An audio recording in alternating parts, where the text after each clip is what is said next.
इस वीडियो में मैंने ब्लड के बारे में बात करूँगी, ठीक है। पहले ब्लड का डेफिनेशन, बाद में properties of the blood, composition of the blood and function of the blood.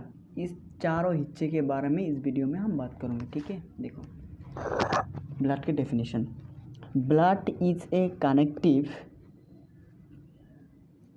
Tissue that transport oxygen and nutrition to the cell and carries away carbon dioxide and then waste product।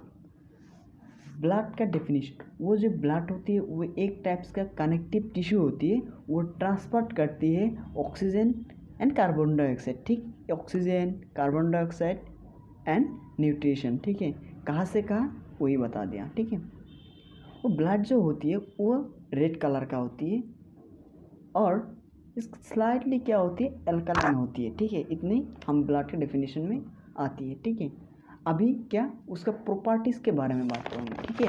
देखो properties पे mass of the blood आती है, volume of the blood आती है, pH of the blood आती है, temperature आती है, विस्कोसिटी ऑफ द ब्लड आती है, टेस्ट आती है। इस जो 6 हिस्सा है इसके बारे में हम बात करूँगे, ठीक है। और है लेकिन मैंने इतने ही के बारे में बात करूँगा, ठीक है। देखो जो मास होती है वो 8% होती है, जो हमारा एडल्ट ह्यूमन होती है उसके जो वाइट होती है उसमें 8% हिस्सा जो वाइट वो मास ऑफ द ब्लड में आती है। दूसरे number volume of the blood. Average जो ह्यूमन एडल्ट होती है उसका वॉल्यूम होती है कितना, 5 लीटर, ठीक है। और जो न्यूबॉर्न बेबी होती है उसमें आती है 450 मिलीलीटर।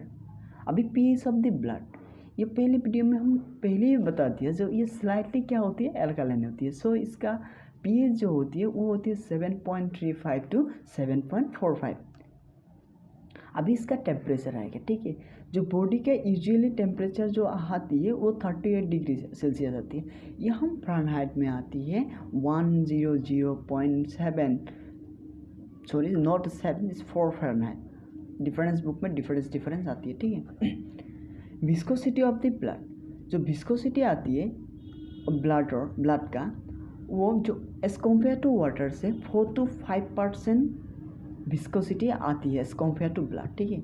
वो जो टेस्ट आती है वो स्लाइटली क्या आती है, सॉल्टी टेस्ट आती है। जो हमको सॉल्ट का टेस्ट है वही थोड़ा आती है। अभी इसका कंपोजिशन के बारे में बात करूँगी, ठीक है।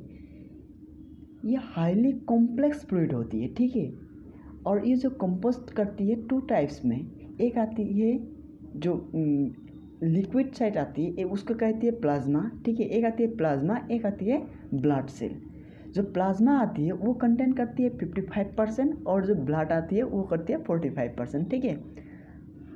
इन जनरली जो ब्लड आती है उसमें भी 3 टाइप्स का आती है इन जनरली। जो इरिथ्रोसाइट उसके आरबीसी कहती है, ल्यूकोसाइट डब्ल्यूबीसी और थ्रोम्बोसाइट प्लेटलेट्स, ठीक है। जो प्लाज्मा होती है उसमें 2 हिस्सा आती है, एक आती है वाटर, एक आती है सॉलिड। जो वाटर आती है वो 91 to 92% आती है और जो सॉलिड आती है वो आती है 7 to 8%, ठीक है। अभी जो सॉलिड है उसमें भी 3 हिस्सा आती है, एक आती है ऑर्गेनिक्स, एक आती है इनऑर्गेनिक, एक आती है गैसियस, ठीक है। जो इनऑर्गेनिक आती है उसमें आती है सोडियम, पोटेशियम, कैल्शियम। जो ऑर्गेनिक्स आती है वो आती है hormones, amino acid, carbon dioxide, glucose et cetera. और जो गैस आती है उसमें आती है क्या, oxygen, carbon dioxide, nitrogen et cetera, ठीक है। अभी ब्लड का फंक्शन के बारे में बात करूँगी, ठीक है। ब्लड का जो फंक्शन होती है वो ट्रांसपोर्ट करती है रेस्पिरेटरी गैस, ठीक है। इसका मतलब क्या है, ये ऑक्सीजन कैरी करती है लंग्स टू टिश्यू में और कार्बन डाइऑक्साइड कैरी करती है टिश्यू से लंग्स तक, ठीक है। अभी आएगा ट्रांसफर ऑफ न्यूट्रिशन, ये कैरी करती है डाइजेस्टिव फूड, ठीक है। Material absorbed from the intestine to the tissue of the cell for utilisation.